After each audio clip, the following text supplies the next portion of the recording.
그때는 1982년 CIA는 두 가지의 문제를 안고 있었다. 하나는 이란의 지원을 받고 있던 헤즈볼라에 의해 레바논에 억류된 인질 문제. 나머지 하나는 니카라과 반군, 콘트라의 자금을 지원하는 것. 미 의회는 법 개정을 통해 얘네들을 향한 자금 지원을 막아버렸다. 이란은 원래 팔라비 왕조가 다스리고 있었으나 1979년에 일어난 이란 혁명으로 인해 이슬람 신정 체제의 이란 이슬람 공화국이 선포된다. 혁명으로 집권한 호메이니는 망명한 국왕을 미국에게 내놓으라고 하는 등 주 이란 미국 대사관 인질 사건을 일으키고 분노한 미국에게 의해 무역 금수 조치 등 여러 가지 제재를 먹는다. 이라크-이란 전쟁. 호메이는 미국을 넘어 주위의 중동 국가들에게도 광역 어그로를 끈다. 호메인이 이슬람 혁명을 주위 세속주의 국가들에게도 일으키자 사우디, 카타르, 쿠웨이트 등 저거 미친 거 아니야?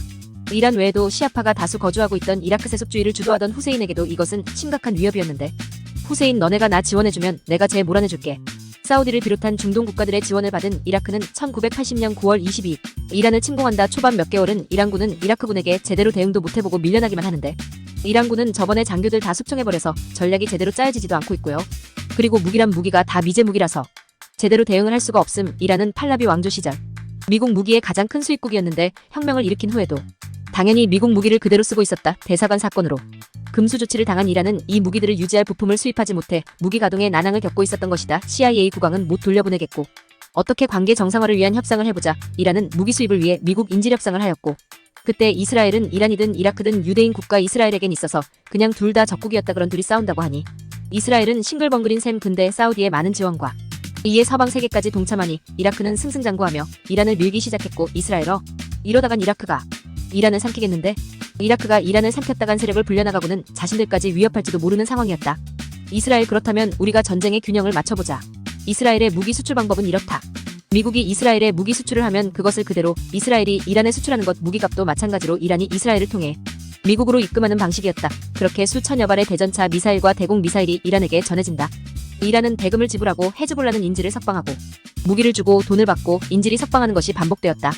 CIA 돈도 받고 인질도 석방시키고 나쁜 건 아닌데, 그럼 이제 콘트라 반군 쪽이 남았군. 의회가 자금을 거부해서 돈은 없고, 근데 이란에게 무기 판 돈이 아직 우리에게 있네. 콘트라는 니카라과 혁명으로 인해 좌익 정권을 수립한 산디니스타에 대항하는 우익 성향의 게릴라군을 말하는 것이며, 이들의 군사적 능력은 오직 미국의 지원에 의해 돌아갈 수 있었다. 레이건은 이들에 대한 지원 이유는 니카라과가 소련에 의한 부정선거로 집권했으며 제2의 쿠바 미사일 사태를 일으킬 수 있다고 했다. 한마디로 정리하자면 민주주의를 가져오는 것과 소련의 영향을 막기 위한 것, 이 두 가지 이유였다. 하지만 정반대였다. 선거는 정당하게 치러졌고 국제적으로 참관한 사람들이 칭찬할 정도였다고 한다. 소련의 개입 또한 미국 국무부에 따르면 레이건 행정부가 너무 과장했다는 것이 밝혀진 니카라과 또한 소련을 멀리하고 사회민주주의식 혼합경제체제를 이룩하는 반면 미국의 제재를 받았기에 서유럽 정부들과 관계를 맺으려 했다.